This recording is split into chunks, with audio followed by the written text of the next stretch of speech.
The storm drowned out their gasps inside the workshop. Surrounded by sawdust and sweat, a wealthy plantation mistress and a slave broke the ultimate taboo of 1824. In the dark, she promised him freedom with her body, forgetting her fiancé waiting in the main house. But when the lightning stopped and she saw the mud on her expensive dress, the passion turned into cold, paralyzing terror. She knew she had to wash away the sin, no matter the cost.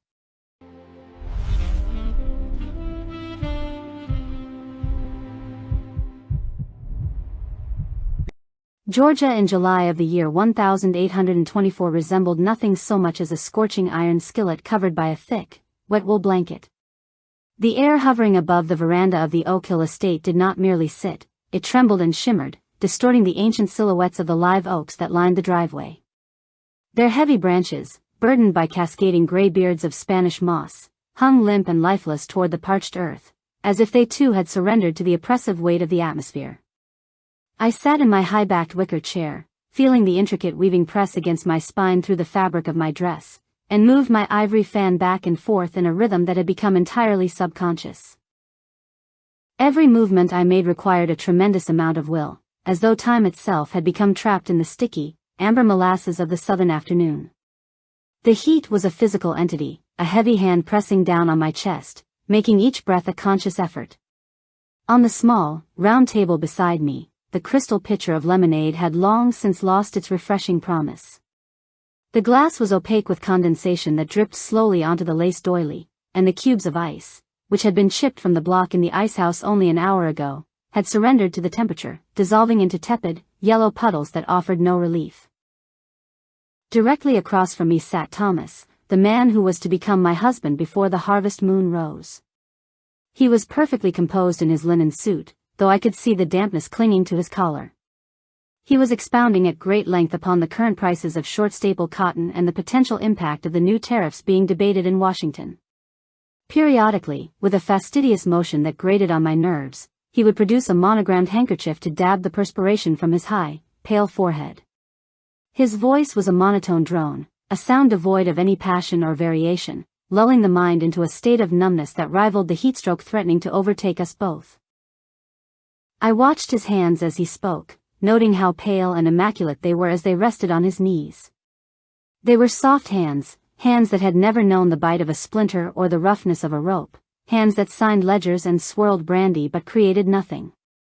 The world around us seemed immutably fixed in this stifling perfection, the gleaming white columns of my father's house, the endless green rows of the field stretching out to vanish into the haze of the horizon, and the low, rhythmic, almost reverent hum of voices drifting from the slave quarters in the distance.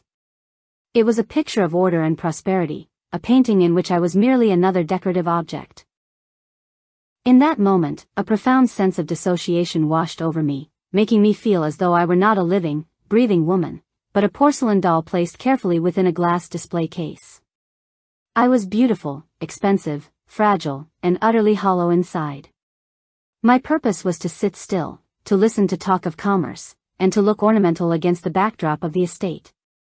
The suffocation I felt had little to do with the corset stays digging into my ribs and everything to do with the future that was being laid out before me in Thomas's dry, monotonous sentences. I was drowning in the safety and predictability of my own existence, gasping for air that wasn't thick with the scent of stagnation. Suddenly, the suffocating idyll was shattered by a sharp, grinding noise that scraped against my nerves like a knife on a ceramic plate. It came from below, near the base of the wide veranda stairs. I started, the sudden motion causing my fan to falter, and looked down over the railing. Ezra, the estate's carpenter, was kneeling there, repairing a splintered tread on the bottom step. He was a man of perhaps 30 years, a dark silhouette against the glaring white dust of the yard. He worked in silence, his focus absolute, but a slight miscalculation with his chisel had caused the seasoned wood to shriek in protest, a sound of violence that seemed out of place in our quiet afternoon. I leaned forward slightly, unable to look away. Ezra lifted his head, sensing the attention, or perhaps merely pausing to reassess his angle. The sun beat down on him without mercy, and his dark skin shone like polished obsidian, slick with sweat that ran in rivulets down the column of his neck.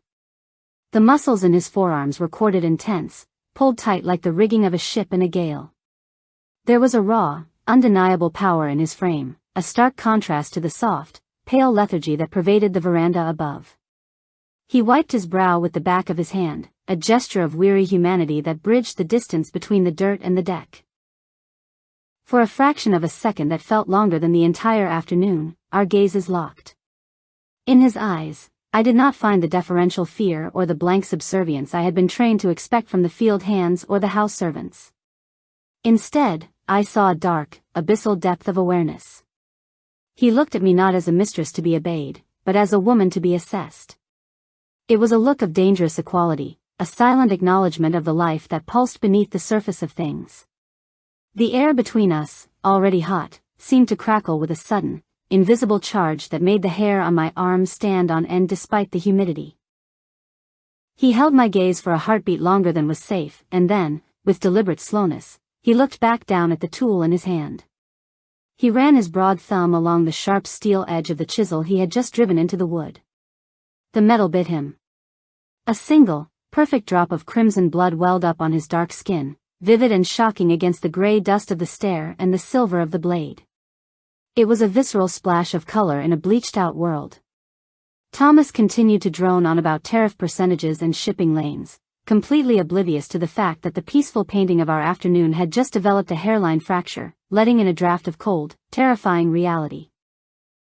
It took exactly 7 days for the silence of the main house to transform from a dull ache into a screaming void that echoed in the hollow chambers of my chest. The week following that afternoon on the veranda dragged its feet through the thick Georgia mud, each hour stretching longer than the last, filled with the meaningless rituals of a life I was rapidly losing the patience to endure. I sat through dinners where the silver clattered too loudly against the china, and I endured parlor visits where the conversation revolved entirely around the upcoming nuptials, a topic that felt like a tightening noose. The image of the blood on the steel chisel had branded itself onto the back of my eyelids, a flash of vibrant reality that made the rest of my world look like a faded watercolor painting left out in the rain. I needed to see that color again, to feel something other than the numbing coldness of propriety, even if it meant stepping off the precipice of acceptable behavior. The excuse I manufactured was pathetic in its transparency, yet it was the only shield I had against the prying eyes of the household staff and my own guilty conscience. I held in my hands a small jewelry box made of rosewood, a delicate thing inlaid with mother-of-pearl that my grandmother had brought over from France. Earlier that morning, with a trembling hand and a heart beating a traitorous rhythm against my ribs, I had deliberately loosened one of the small, clawed feet. I had twisted the wood until it gave way, creating a flaw where there had been none, just so I would have a reason to seek out the one man capable of repairing it. It was a small act of destruction, a sacrifice of the perfect for a chance at the real, and as I walked across the manicured lawn toward the outbuildings, the box felt heavy and hot in my grasp, like a burning coal. The workshop stood apart from the other service buildings, a long, low structure of weathered cypress that seemed to have grown out of the earth rather than having been built upon it. As I stepped across the threshold, leaving the blinding glare of the afternoon sun behind, the atmosphere shifted instantly, wrapping around me like a heavy, unseen cloak. The air here was different. It was thick and textured, carrying a complex perfume that was intoxicating to senses starved of stimulation. It smelled of fresh pine shavings and aromatic red cedar, of sharp metallic tangs from the tools, and beneath it all, the deep, musk-scented undercurrent of male sweat and old resin. It was a raw, honest smell, devoid of the lavender water and potpourri that masked the stagnation of the main house.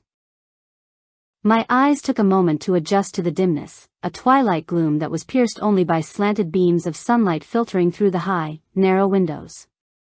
In those shafts of light, millions of golden dust motes danced in a chaotic, swirling ballet, suspended in the still air like captured stars. The workshop was a cavern of secrets, filled with the silent shapes of half-finished furniture and stacks of curing lumber that loomed in the shadows. And there, standing at the main workbench with his back to me, was Ezra. He was working on a massive piece of timber, a heavy cornice intended for the new gazebo my father had commissioned for the rose garden, unaware or perhaps simply unconcerned that he was no longer alone. I stood frozen near the door, clutching the broken box to my chest, allowing myself the forbidden luxury of simply looking at him without the barrier of distance or the distraction of other people. He had removed his shirt in the stifling heat of the shed, and the play of light and shadow across his back was a study in anatomy that no sculptor could hope to replicate. As he drove a gouge into the wood, the muscles of his shoulders shifted and bunched beneath skin that gleamed with perspiration, moving with the fluid, lethal grace of a panther. There was a rhythm to his labor, a silent music of effort and release that was mesmerizing.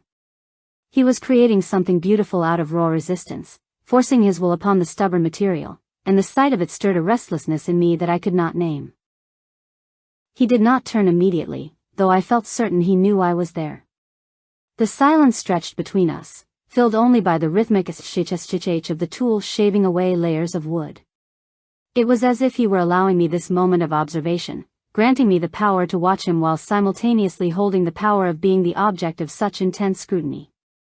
When he finally stopped, laying the tool down on the scarred surface of the bench, the absence of the sound was deafening. He turned slowly, wiping his hands on a rag tucked into his waistband, and as his eyes met mine, the space between us seemed to thicken, turning into a tangible substance that pressed against my skin. There was no surprise in his expression, no hastily assumed mask of servitude. He looked at me with that same dark, abyssal awareness I had seen a week ago, a look that stripped away my title and my silk dress and saw the frightened, yearning creature underneath. I stepped forward, my legs feeling unsteady, and held out the jewelry box. My voice, when I explained the broken leg, sounded thin and breathy, a fragile thing that barely carried over the distance between us. I heard the lie in my own words, the desperation masquerading as a domestic errand, and I knew he heard it too. He didn't speak, he simply reached out and took the box from my hands, his movements deliberate and unhurried. As the box passed from my possession to his fingers brushed against mine. The contact was brief, a fleeting graze that lasted no longer than a heartbeat, but the contrast was so staggering it nearly made me gasp.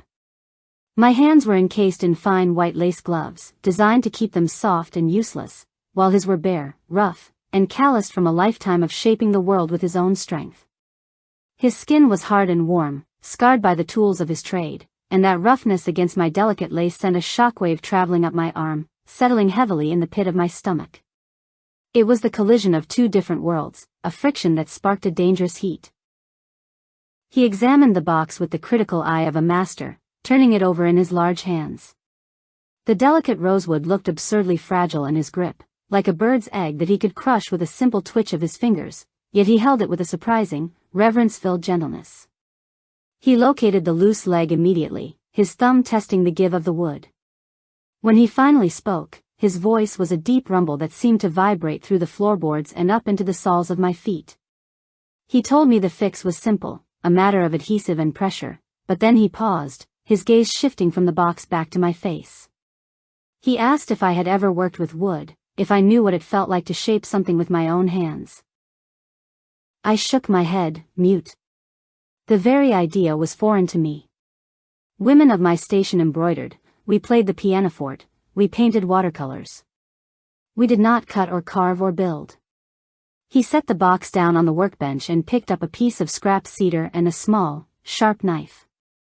He told me that wood was not dead matter, that it had a grain, a direction, a will of its own, and that it could feel the hand of the master. He offered to show me, his voice low and devoid of the command one might expect from a teacher, yet carrying an authority that compelled obedience. It was an invitation to step out of my world and into his, and God help me, I nodded. Led by a strange, intoxicating curiosity that overrode every warning bell ringing in my mind, I moved closer to the workbench. He handed me the knife, and the handle was warm from his grip, the wood absorbing his heat. He placed the piece of cedar in front of me and told me to hold the blade steady. But my hand shook. The tool felt alien, heavy, and dangerous. I was clumsy, a doll trying to perform the work of a man. Seeing my hesitation, or perhaps sensing the tremor in my fingers, he moved. He did not step away to instruct me from a distance, he stepped in behind me, closing the gap until his body was a wall of heat against my back. The air in the workshop suddenly felt devoid of oxygen. I could feel the radiant warmth of him through the thin layers of my summer dress, a physical presence so overwhelming it made my head spin. He reached around me, his arms encompassing mine, and placed his large, dark hands over my gloved ones. The intimacy of the position was shocking, a violation of every rule I had ever been taught, yet I did not pull away. I leaned back almost imperceptibly, drawn to the magnetic pull of his strength. This was not the polite, chilly distance Thomas maintained during a waltz, leaving a respectable 6 inches of air between our bodies. This was raw, immediate, and undeniably alive. "Relax," he whispered, and his breath ghosted against the sensitive skin of my neck, just below my ear. The sensation sent a shiver racing down my spine that had nothing to do with the temperature. His voice was right there, in my personal space, wrapping around me like smoke. He guided my hands, adjusting my grip on the knife handle, his fingers firm and unyielding over mine. He was controlling the movement, but he was making me feel the action. "Follow the grain," he murmured. "Don't fight it. Let it open for you."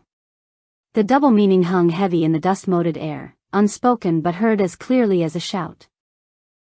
Together, we pressed the blade into the cedar. The wood surrendered with a soft, satisfying hiss, a curl of aromatic shaving spiraling away from the steel. The vibration of the cut traveled up the knife, through my hands, and into my arms, resonating in my very bones. It was a sensation of profound agency, of altering the physical world, and it was inextricably linked to the man standing behind me. As we worked, slicing layer after layer from the block, I felt a strange unraveling within myself. It was as if the knife were not paring away wood, but slicing through the whalebone stays of my corset, cutting the strings of the puppet I had been all my life. Each movement was a synchronization of our bodies. When he leaned forward to apply pressure, I leaned with him. When he eased back, I followed. I was encompassed by him, the smell of cedar and sweat filling my nose, the heat of his chest against my shoulder blades, the rough texture of his hands guiding my sheltered ones.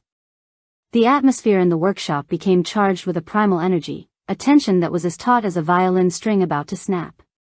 I became acutely aware of my own breathing, which had grown shallow and rapid, and the pounding of my heart, which felt loud enough to betray me. This was a lesson in craft, yes, but it was also a lesson in feeling. For 20 years, I had been taught to suppress, to hide, to be decorative and silent. Now, with a slave's hands over mine, I was learning to push, to cut, to affect. The cedar yielded to us, exposing its inner grain, reddish and raw, and in that yielding, I saw a reflection of my own hidden nature. I was not just porcelain, there was something beneath the glaze, something that could bleed and feel and want. The friction of the blade against the wood became a focal point for all the repressed longing I had buried under layers of etiquette. We carved in silence for what felt like hours, though it may have been only minutes. The pile of shavings grew on the floor, little monuments to our shared transgression. With every stroke of the knife, the boundary between us blurred. I forgot that he was property, I forgot that I was his mistress. In this circle of dust and light, we were simply a man and a woman engaged in the ancient act of creation. The heat rising from his skin seemed to seep into my pores, thawing the ice that Thomas's impending ownership had placed around my heart.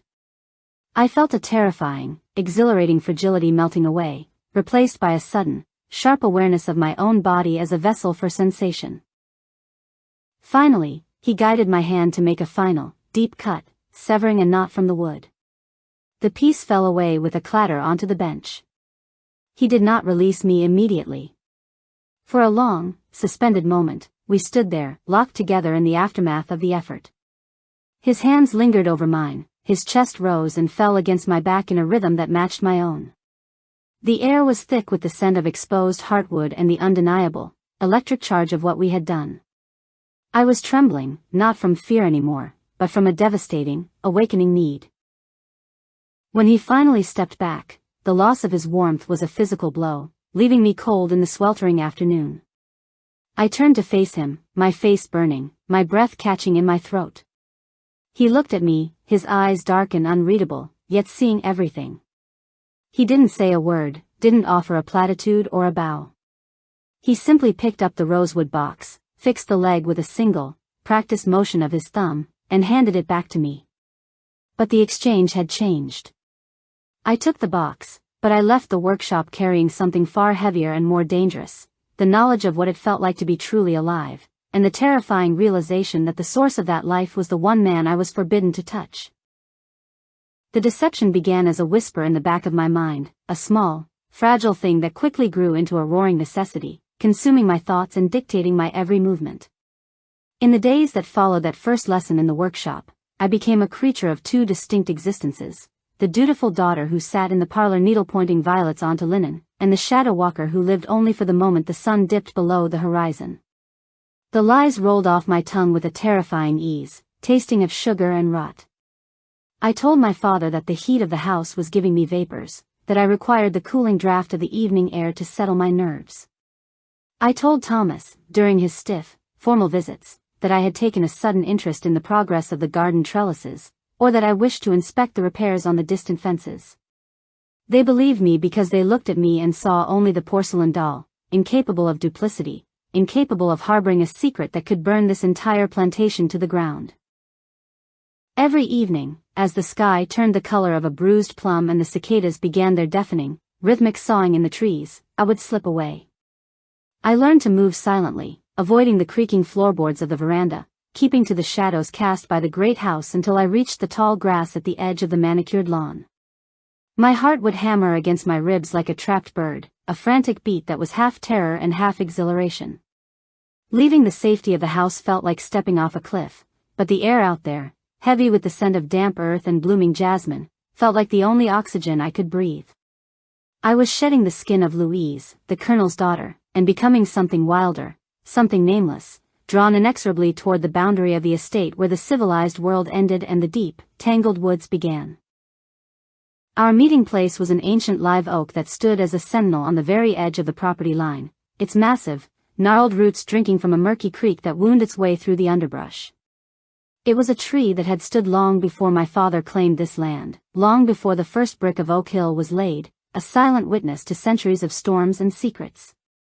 Its branches were so heavy they touched the ground, creating a natural cathedral, a curtain of leaves and Spanish moss that shielded us from the prying eyes of the overseers and the distant lights of the slave quarters. I would arrive breathless, the hem of my dress damp with dew, and find him already there, merging with the darkness so perfectly that I often did not see him until he moved, a shadow detaching itself from the bark.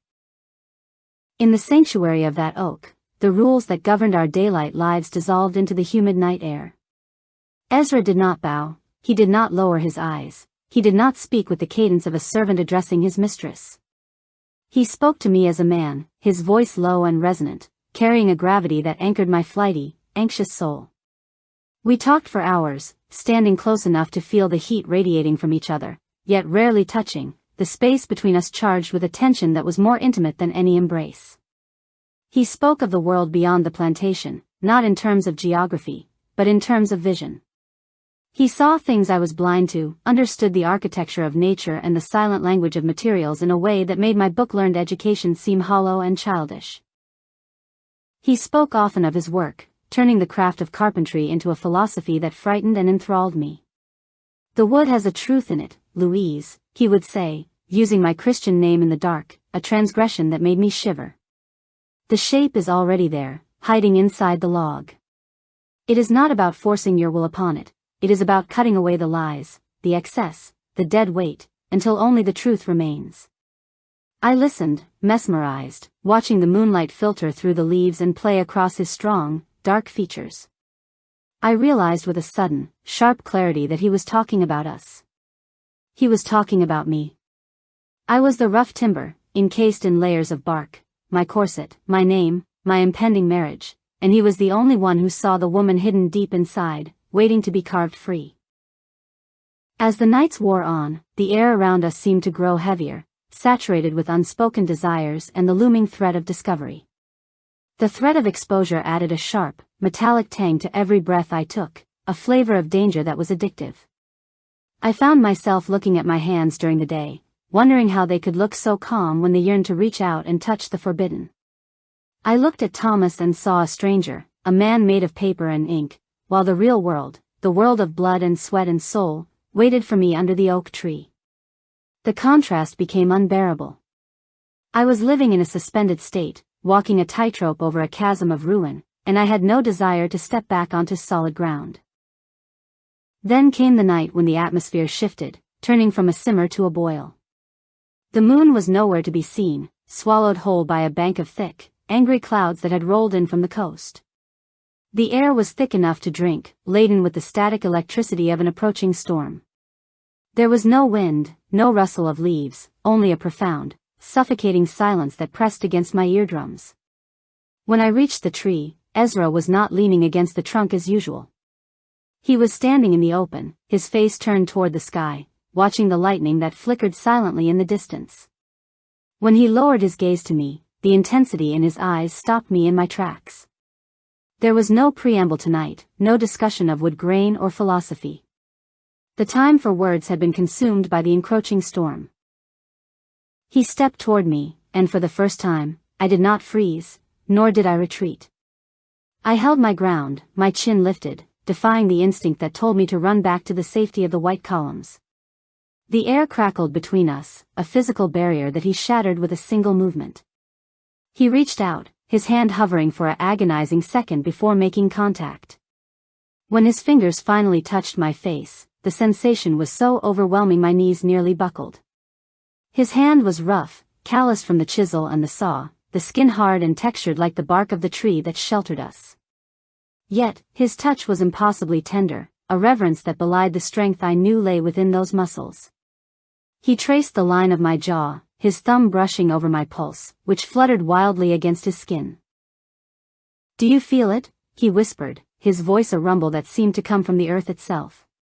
"The storm. It washes everything clean." I could not speak, I could only nod, my eyes locked with his.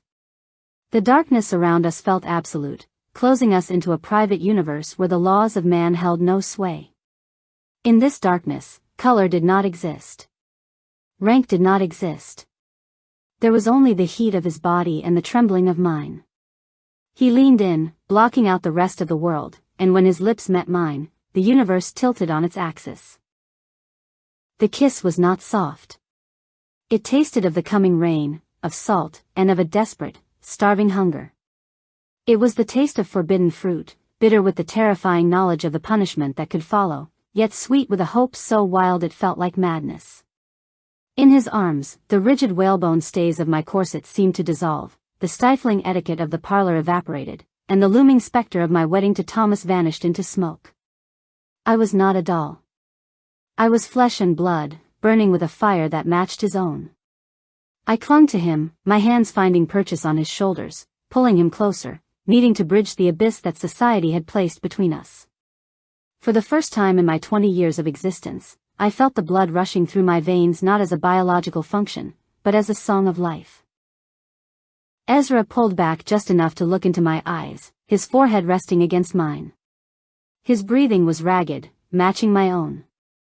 "Freedom," he murmured against my skin, the word vibrating through me. "It is not just a paper signed by a judge, Louise.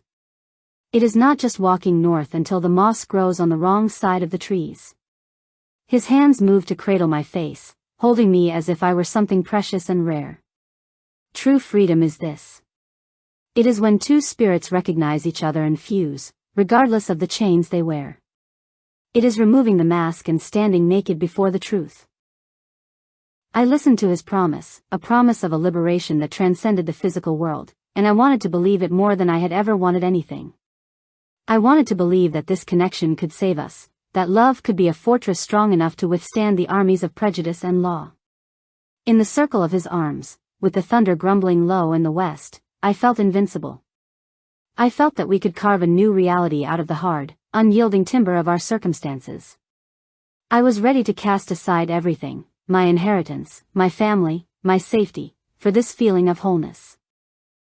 But even as I surrendered to the intoxication of the moment, pressing myself against him as the first heavy drops of rain began to fall, a cold sliver of reality remained lodged in my consciousness. The night was our sanctuary, yes, but the night was finite. Somewhere in the east, beyond the storm clouds, the sun was already beginning its inexorable march toward the horizon. The dawn would come, bringing with it the harsh, unforgiving light that exposed all secrets.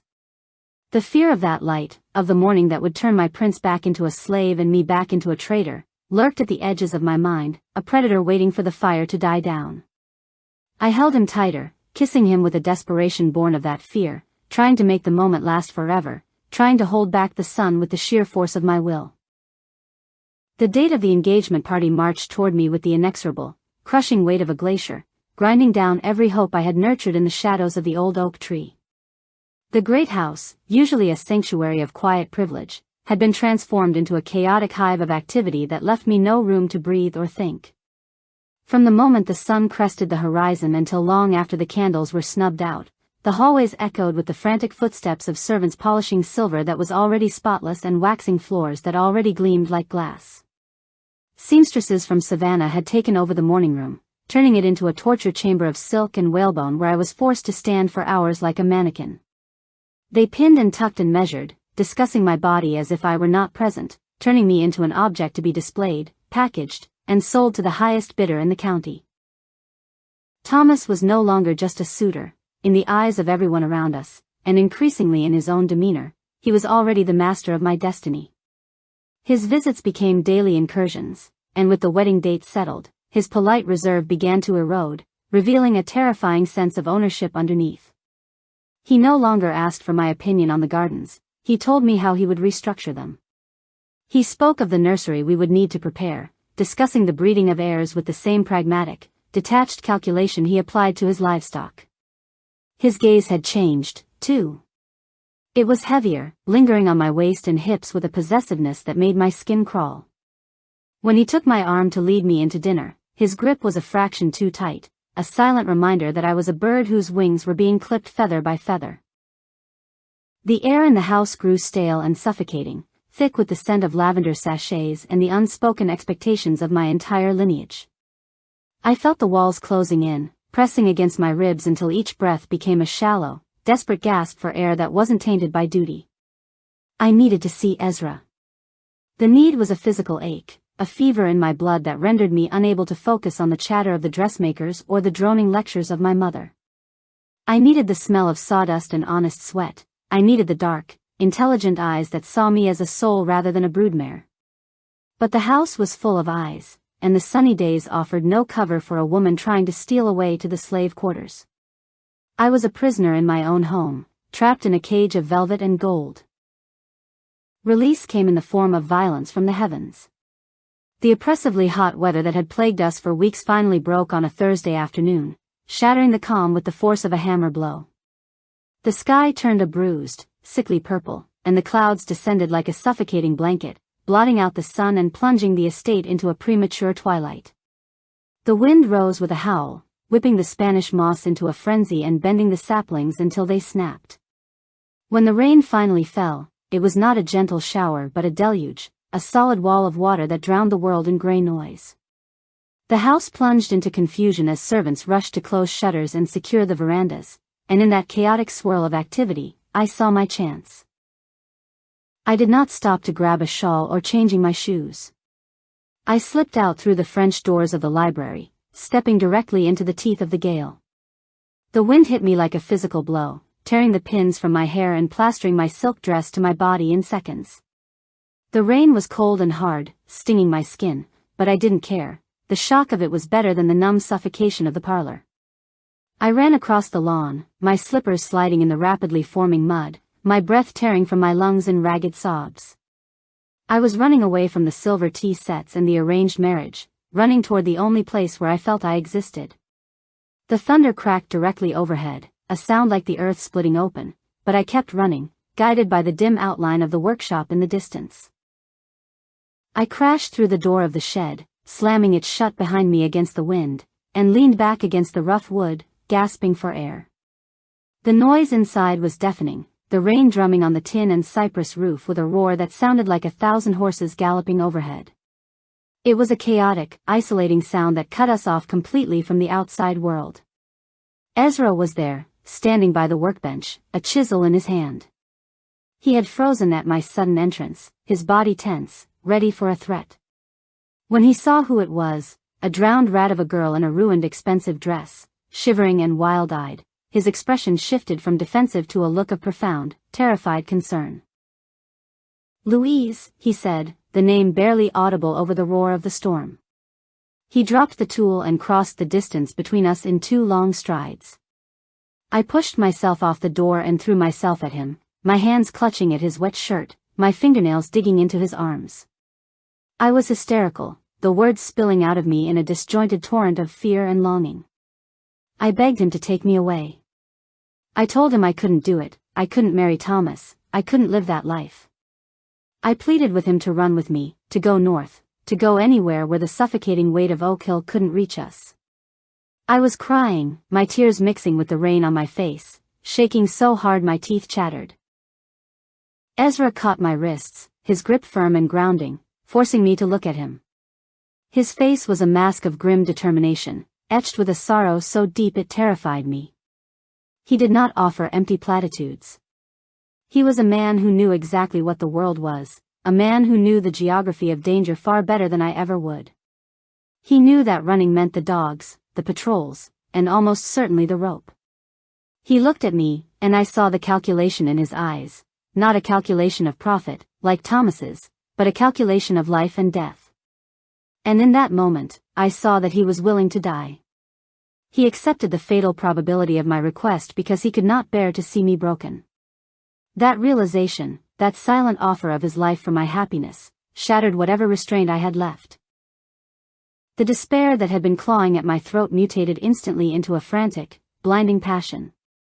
If we were to die, if this was the end of the world, then I wanted to burn before the darkness took us. I pulled his face down to mine, kissing him with a violence that tasted of salt and iron. It was a rejection of the future, a rejection of the past, a desperate attempt to anchor myself in the now. Ezra responded with a hunger that matched my own, his hesitation swept away by the flood of my need.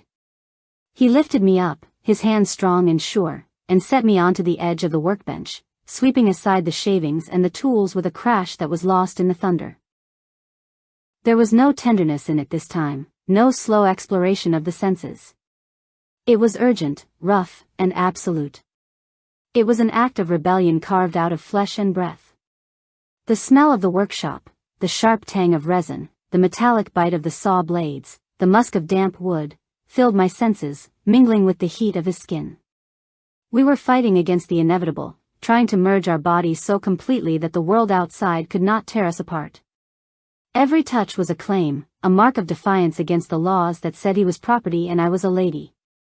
In the gloom of the shed, we were just 2 terrified animals seeking warmth in the center of a hurricane. Lightning flashed outside, turning the gaps in the wall boards into blinding streaks of white fire. For a split second, the interior of the workshop was illuminated in stark, high-contrast relief. I saw the glint of the steel chisel on the floor, the jagged teeth of the saw hanging on the wall, the heavy iron chains coiled in the corner. I saw the sweat on Ezra's forehead, the tension in the cords of his neck, the raw, unguarded look of a man who has wagered everything on a losing hand. The flash froze us in time, a tableau of forbidden union surrounded by the instruments of hard labor. Then the darkness crashed back in, heavier than before, and we collapsed against each other, spent and gasping, the storm outside raging on while the storm between us began to ebb. Slowly, agonizingly, the adrenaline faded, leaving behind a cold, damp hollowness. The roar of the rain on the roof lessened to a steady, rhythmic drumming. I lay still on the workbench, my breath returning to a normal rhythm, and as the haze of passion cleared, the physical reality of my situation began to assert itself. I felt the hard, unforgiving wood beneath me, digging into my spine. I felt the sawdust sticking to my damp skin, gritty and irritating. I looked down at the skirt of my dress, the dress that had cost more than a field hand earned in 5 years. It was ruined, the hem caked with mud, the delicate silk stained with grease and water. It lay in a heap around me, looking like a dead thing, a symbol of the life I had just tried to destroy. I shifted, trying to pull the tattered edges of my dignity back together, and my gaze fell on the room around me. Stripped of the romantic veil of shadows and desire, the workshop was just a shed. It was dirty, cluttered, and smelled of toil. It was a place for servants, for work, for things that were beneath me. I looked at the floor where the shavings lay mixed with dirt, and a sudden, sharp wave of revulsion washed over me. It was not revulsion for Ezra, but for the grime, for the discomfort, for the sheer ugliness of the poverty that surrounded him. This was the reality of the escape I had begged for. This was not a storybook romance, it was dirt floors and hiding in barns and living like a hunted animal. Then I looked at Ezra. He was leaning against the bench, watching me, his chest still heaving slightly. In the dim gray light filtering through the rain, the magical connection that had bound us moments ago seemed to fray and snap. I didn't see the artist who liberated forms from wood anymore. I saw a slave. I saw a black man in a shirt stained with sweat, standing in a shed that belonged to my father. The social conditioning of 20 years, the voice of the colonel, the whispers of society, they all came rushing back, filling the void left by the receding passion. I saw the immense, unbridgeable chasm between us, not as a romantic obstacle, but as a terrifying, vertigo-inducing fact. A cold horror began to rise in my stomach, displacing the lingering heat of our embrace. What had I done? The magnitude of my transgression crashed down on me. I was Louise of Oak Hill, and I was sitting half undressed on a carpenter's bench in the middle of a storm, with a man who could be hanged for looking me in the eye. The promise of freedom he had offered suddenly looked like a death sentence. I looked at his hands, the hands that had just held me with such passion, and I saw them now as dangerous, alien things. I felt a sudden, irrational urge to scrub my skin, to wash away the scent of the pine and the sweat, to run back to the white columns and the silver tea sets. The abyss was not out there in the world, it was right here, in this room, and I had just looked over the edge and seen the monsters waiting at the bottom. The morning light that filtered through my bedroom curtains was not the soft, golden promise of a new day, but a harsh, clinical glare that exposed every flaw in the world. I woke with a headache that pulsed behind my eyes like a trapped bird, the remnants of the storm outside having seeped into my very bones. The rain had ceased, leaving behind a silence that felt brittle and dangerous, ready to shatter at the slightest provocation. As I dressed, fumbling with the buttons of my bodice, I avoided my own reflection in the vanity mirror. I felt tainted, marked by an invisible stain that no amount of scrubbing could remove. The woman who looked back at me from the glass was a stranger, hollow-eyed, pale, and trembling with a terror that sat heavy in her stomach like a stone. The reckless passion of the workshop had evaporated, leaving only the cold, jagged wreckage of reality in its wake. Breakfast was an ordeal of excruciating tension. The dining room, usually a place of quiet murmurs and the clinking of silverware, felt like a courtroom. My father sat at the head of the table, his posture rigid, his eyes scanning the room with the predatory sharpness of an old hawk. He noticed everything, the tremor in my hand as I lifted my teacup, the dark circles under my eyes that no amount of powder could hide, and most damning of all, the faint smear of dried mud I had failed to completely clean from the heel of my slipper. His gaze lingered on that spot of dirt, a silent question hanging in the air. Opposite him, Thomas sat, his usual placid demeanor replaced by a simmering suspicion. He didn't speak of cotton prices today. Instead, he asked pointed questions about where I had been during the storm, why I had looked so disheveled when I finally returned to the house, and why I had been avoiding the parlor for days. The questions came like arrows, each one finding a chink in my armor. "You seem distracted, Louise," Thomas observed, slicing his ham with surgical precision. "One might think you were keeping secrets." His voice was calm, but there was an edge to it, a warning that he was not a fool. My father grunted in agreement, setting down his newspaper. "Indeed. You've been wandering, girl. The servants talk. They say you've been seen near the woods at odd hours." The net was tightening. I could feel the strands of my deception snapping one by one. Panic rose in my throat, choking me. They knew something. Maybe not the whole truth, not yet, but enough to destroy me. If the full extent of my transgression came to light, if they found out I had lain with a slave, that I had given myself to him willingly, I would be finished. I would be a pariah, cast out of society, stripped of my name, my comfort, my very identity. I looked down at my hands resting on the white linen tablecloth. They were soft, pampered hands, accustomed to holding fans and needlepoint, not the rough tools of survival. I looked around the room at the velvet drapes, the crystal chandelier catching the morning light, the portraits of my ancestors staring down with stern disapproval. This was my world. This safety, this luxury, this unassailable position of power, it was the only thing I truly knew. The thought of losing it, of being thrown into the dirt and darkness I had glimpsed in the shed, terrified me more than anything else. The memory of Ezra's touch, which had felt so liberating the night before, now felt like a chain dragging me down into an abyss. I realized then, with a sickening clarity, that my love was a fragile thing compared to my fear. The silence at the table stretched to the breaking point. My father cleared his throat, a sound like a gavel striking wood. "Well?" he demanded, his voice hardening. "What is it, Louise? What has gotten into you?" The moment of decision arrived not with a bang, but with a cold, desperate whisper in my mind. Self-preservation, an instinct bred into me through generations of survival at the top of the food chain, took the reins. I could not be the villain of this story. I could not be the fallen woman. I had to be the victim. Tears, hot and stinging, welled up in my eyes, not entirely feigned, for they were tears of guilt and terror, and I let them spill over. I buried my face in my hands, my shoulders shaking with a sob that tore through the oppressive quiet of the room. I was afraid to speak, I stammered, my voice trembling with a perfect, practiced fragility. "I didn't want to worry you, Father. But I can't bear it anymore." The lie formed on my tongue, tasting of ash and betrayal, but it flowed out with terrifying ease. "It's the carpenter. Ezra." The name hung in the air, electric and dangerous. He frightens me."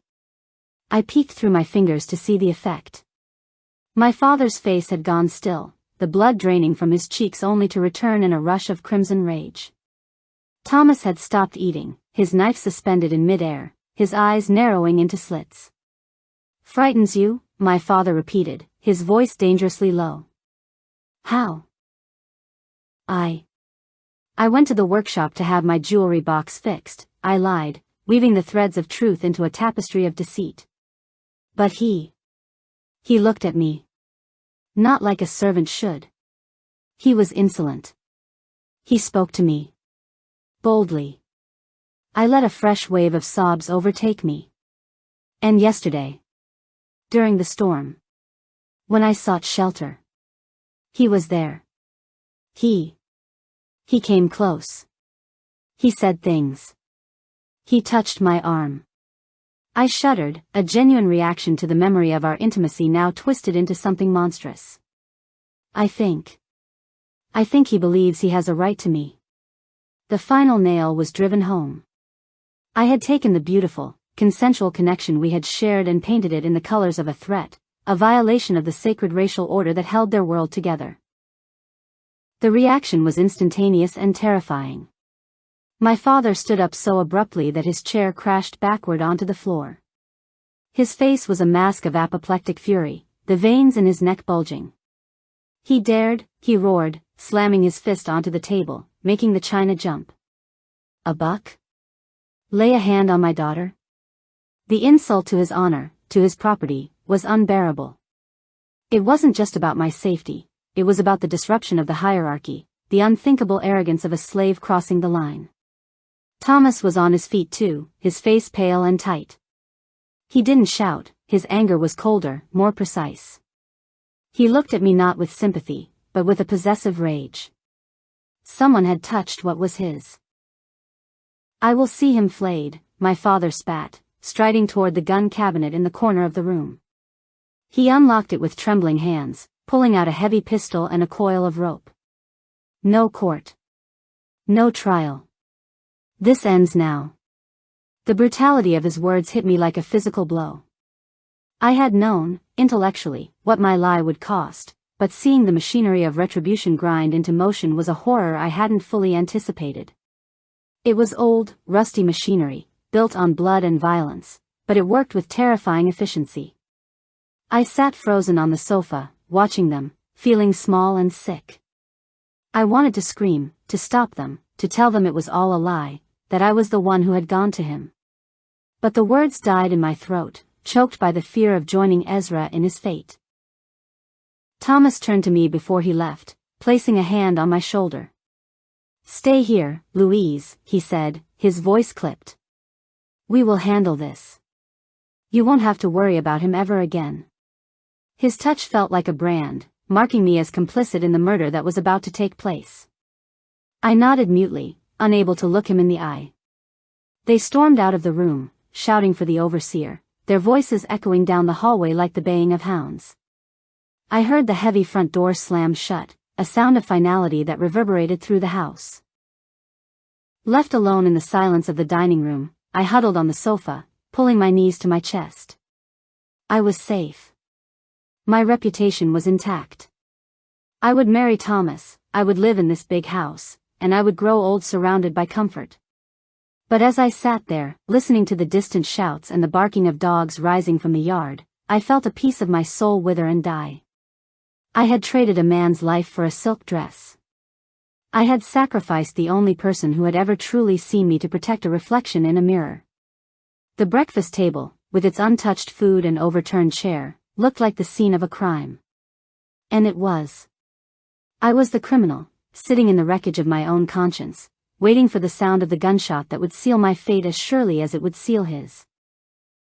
The third day arrived draped in a shroud of blinding, relentless sunshine, a cruel mockery of the darkness that now inhabited my soul.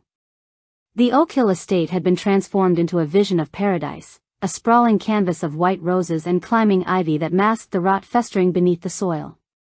Every railing was garlanded, every table draped in the finest Irish linen, and the air was thick with the cloying, suffocating scent of gardenias. It was a perfume so heavy it felt less like a celebration of life and more like the flowers piled upon a fresh grave to hide the smell of decay. I stood in the center of my dressing room, surrounded by a legion of fussing maids who pulled and pinned and smoothed, treating me not as a living woman but as an effigy to be erected at the altar of our family's vanity. I stared at my reflection in the cheval mirror, but the person looking back was a stranger.